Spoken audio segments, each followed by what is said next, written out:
आपको बनाना है हिंदू, और हिंदू बना करके आपसे कांवड़ ढुआनी है, आपको सालासर लेके जाना है, आपको बालासर लेके जाना है, आपको तमाम तरीके की यात्राएं करवानी है। जो एक तरफ नफरत की बातें करते हैं लोग, जो 10 करोड़ सिर काटने की बात करते हैं, और एक तरफ हम समाज से नफरत खत्म करने की बात कहते हैं।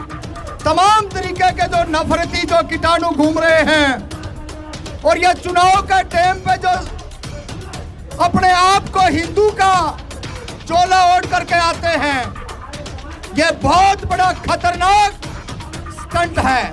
और कुछ लोग हैं जो मनुवादी की चपेट में हैं, जो अपने आप को कथाकथित ऊंची कोटि वाला ब्राह्मण कहते हैं।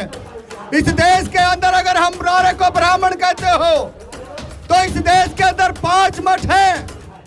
5 मठों में से उन 2 मठों को हमारे नाम कर दिया जाए, जिसमें करोड़ों की अरबों की संपत्ति आती है, ताकि हमारे बच्चे भी पढ़ लिख करके IPS IAS इस देश के नेता अभिनेता बन सके। आस्था के नाम पे कम से कम भी लाखों रुपया उसका धर्म के नाम से उड़ जाता है, और वो हमारे यहाँ नहीं जाता। वो उनके जो कथाकथित इस देश के पंडे पुजारी हैं, वो उनके खातों में जाता है, और उनके बच्चे विदेशों में पढ़ते हैं। बात बताऊं, जो बिट्टू बजरंगी जिसको कहा गया, मोनू मानेसर जिसको कहा गया, पूरा देश के अंदर दंगे फैलाने का काम किया गया। एक तो लुहार है और दूसरा यादव है।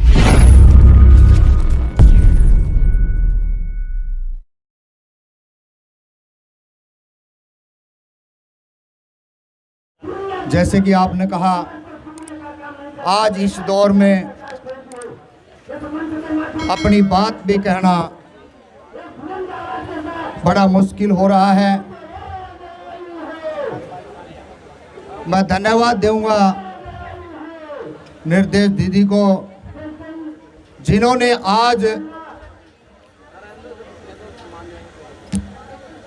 रामास्वामी पेरियार जी के जन्मदिन पर नफरत मुक्त भारत की शुरुआत की है। और आपको समझना पड़ेगा, ये शुरुआत जो है, ये इस दौर के अंदर जो एक तरफ नफरत की बातें करते हैं लोग, जो 10 करोड़ सिर काटने की बात करते हैं,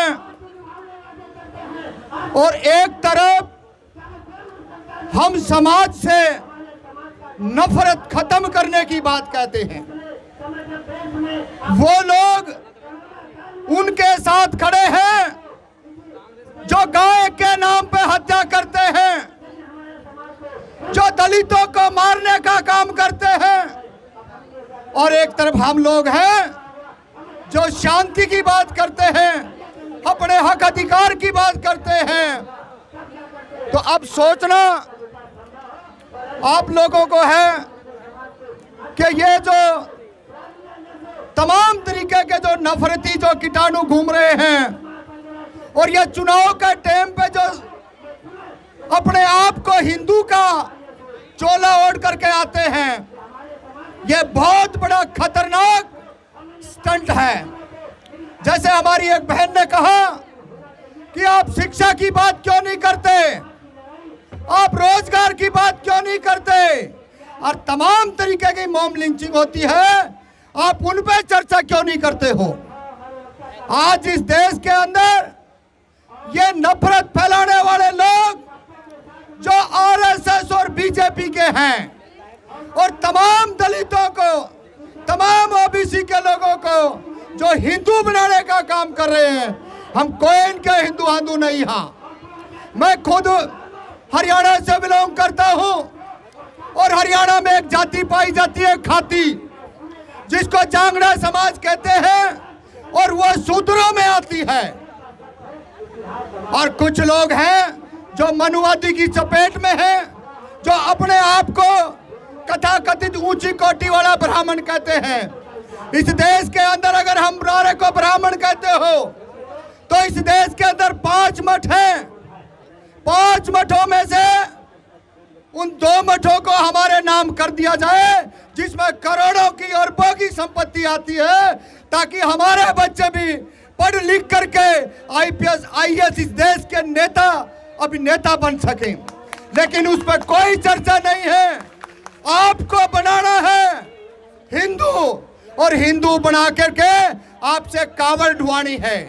आपको सालासर लेके जाना है, आपको बालासर लेके जाना है, आपको तमाम तरीके की यात्राएं करवानी है।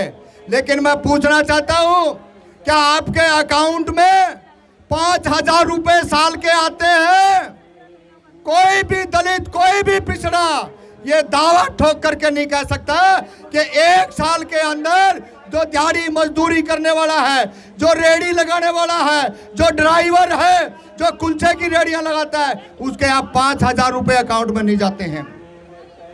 लेकिन आस्था के नाम पे कम से कम भी लाखों रुपया उसका धर्म के नाम से उड़ जाता है, और वो हमारे यहाँ नहीं जाता। वो उनके जो कथाकथित इस देश के पंडे पुजारी हैं, वो उनके खातों में जाता है, और उनके बच्चे विदेशों में पढ़ते हैं। और हमारे बच्चों के लिए, मैं हरियाणा से आता हूँ, और खट्टर सरकार बीजेपी की सरकार है जिसमें 150 स्कूलें बंद कर दिए और क्या कहा कि मर्ज कर दिए गए हैं।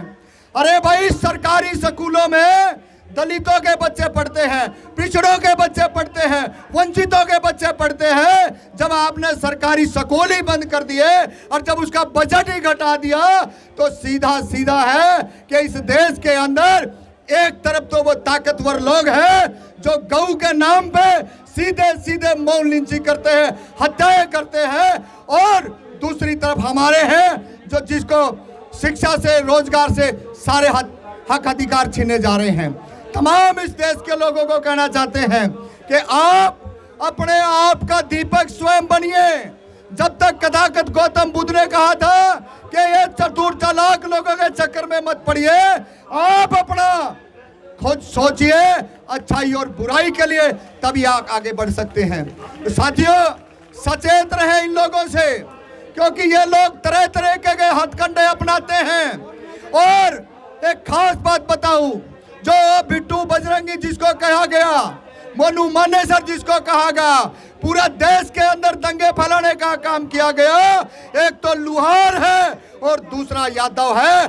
शिकार भी किसको बनाते हैं ये लोग? ओबीसी के लोगों को, एससी के लोगों को।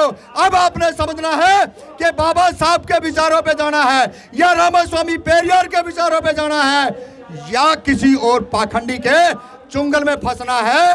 इस देश के अंदर सबसे ज्यादा अत्याचार, सबसे ज्यादा जुल्म अगर किसी पे होता है तो वो इस देश की महिलाओं के ऊपर होता है। महिलाओं को समझना पड़ेगा।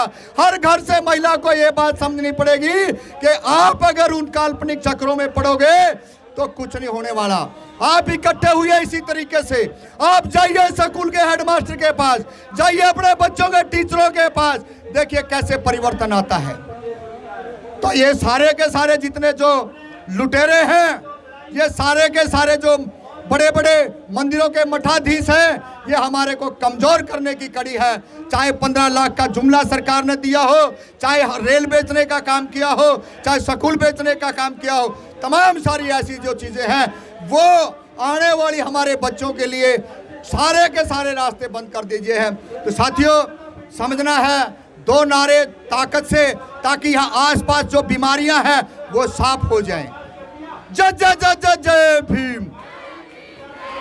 किराए के आदमी को नहीं हमारे पास में, धूप में बैठे हो, दोनों हाथ ऊपर होने चाहिए और उनको पता लगना चाहिए कि हम भी अभी जिंदा हैं। रामास्वामी पेरियार का जन्मदिन है, जिन्होंने इनकी जड़ें हिला दी, इनकी चूड़ें हिला दी, और आज 70% लोग, मैं देश की राजधानी जंतर मंतर से कहना चाहता हूं, आज 70% लोग रामास्वामी पेरियार को अपना आइकन मान रहे हैं, और वही आज उनका जन्मदिन है।